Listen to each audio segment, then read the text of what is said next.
Hej och välkomna tillbaka. Det här är The First Tree. Vi är en räv. Vi springer omkring. Vi letar stjärnor. Vi letar minnen. Samtidigt lyssnar på musik och historia. Någons historia.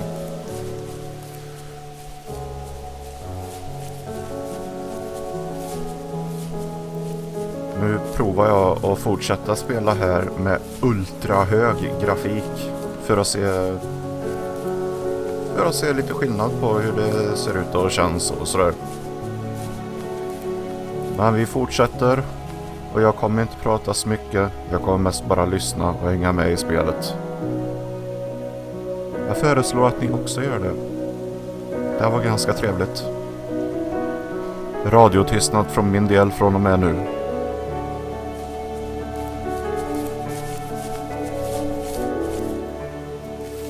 My teenage years were full of sketching, angst, and trouble. I wasn't popular or unpopular. Maybe just forgettable. I guess that gave me a sense of freedom. So I hung out with crazy kids, doing crazy things, even though I mostly just watched the chaos ensue. We did it all. Put fireworks in mailboxes, hide roadkill in people's garages, break windows of the barber shop in Anchorage. My dad was furious, but he was so busy working he couldn't do much to stop me from going out. I think being an adult means there's no one to stop you making hard decisions. He had to make a living, and he couldn't be in two places at once. Yeah, I realize that now. But at the time, I was sure he was more interested in growing his business than what was going on with me.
He was working another late night, and my friends were over, saying how bored they were and how they had come all the way out to my house for nothing. One of them mentioned how that old, ugly beyond belief truck was still in the garage, and how we should take it for a spin. I was only 15, so I kind of fought it for a while. The next thing I knew, we were careening around the mountain path, rocks spitting onto the sides of the cliff, while my dad's cringeworthy bluegrass blared out the speakers. I drove while my friends were in the back of that yellow and purple truck, throwing beer bottles and trash at anything remotely interesting.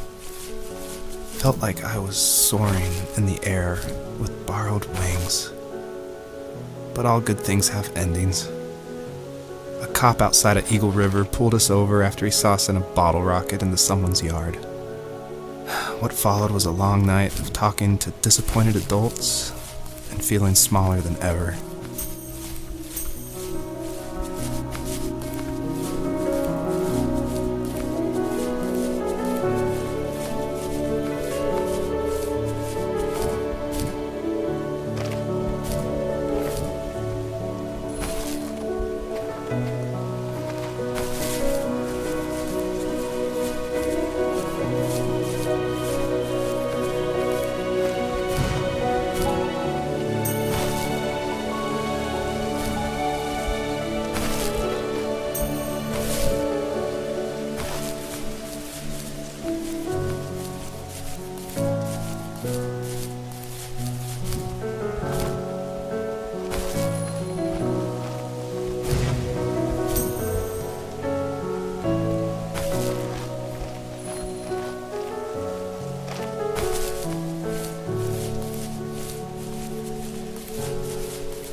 After he drove me home from the police station, I blew up at him, saying how I never wanted to be like him, how I was going to be someone and leave that hick icebox for good.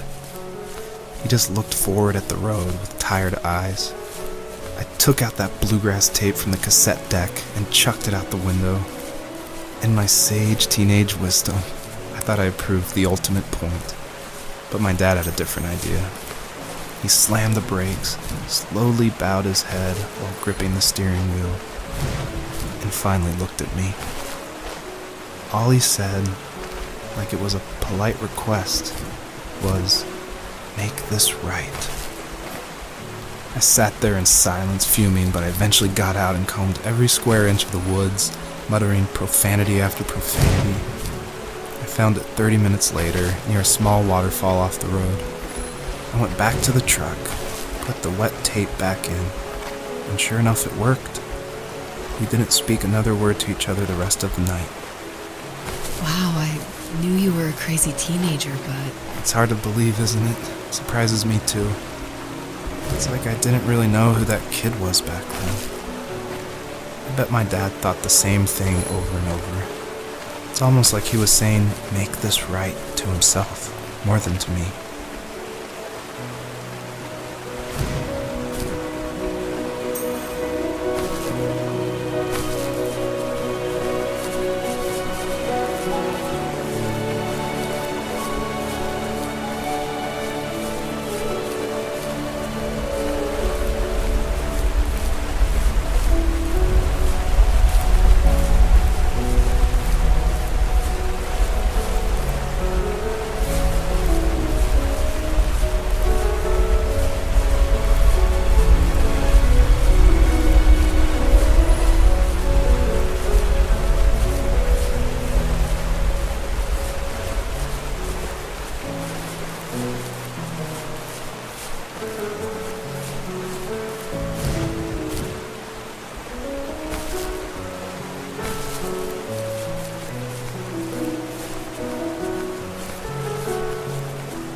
My friends would laugh about that night and talk about how crazy it was.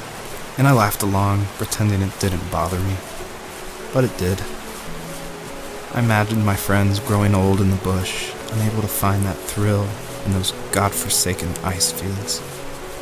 It's like those mountains were a literal wall, keeping me from leaving, where all I would have to look forward to are lumber yards and evening beers.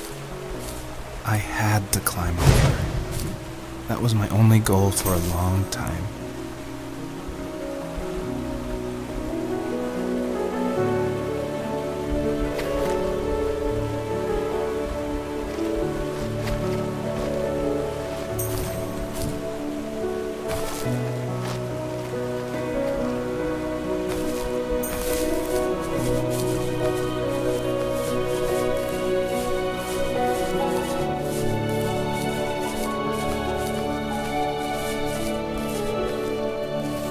If there was some way I could take my love of drawing and turn it into a way of escape, nothing would make me happier. I wanted to create instead of tearing trees down. I wanted to move to the lower 48, not because I hated it there in Alaska, but I hated the idea of it. It's like all of that spite inside me had created this monster which followed me around my whole teenage years. I put so much energy into doing what others didn't expect of me. Why did I do that? There's one fact you're forgetting, though. If you didn't have that fire in you, we probably would have never met. You're absolutely right. Maybe the destination is all that matters in the end. But then why am I awake? Why am I seeing this fox go on her journey?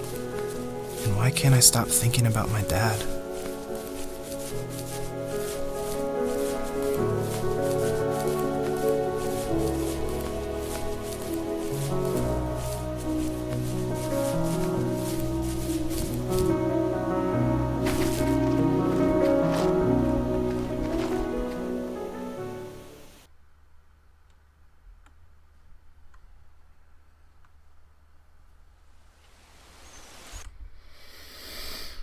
Wow.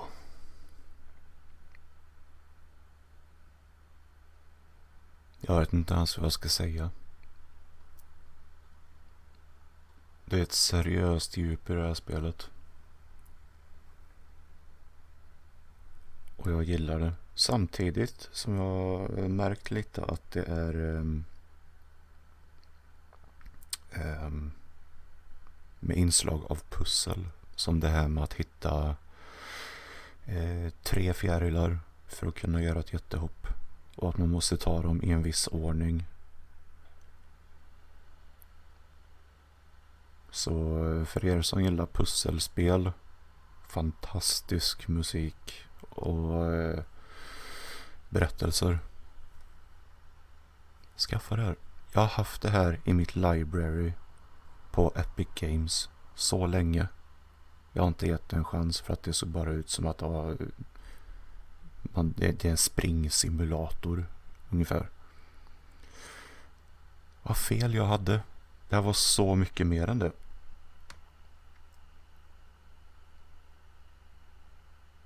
Nej, jag hittills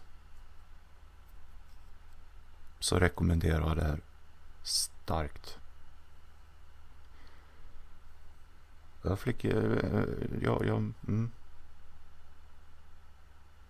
Jag måste ringa mina föräldrar. Ha det gött så länge, så hörs vi.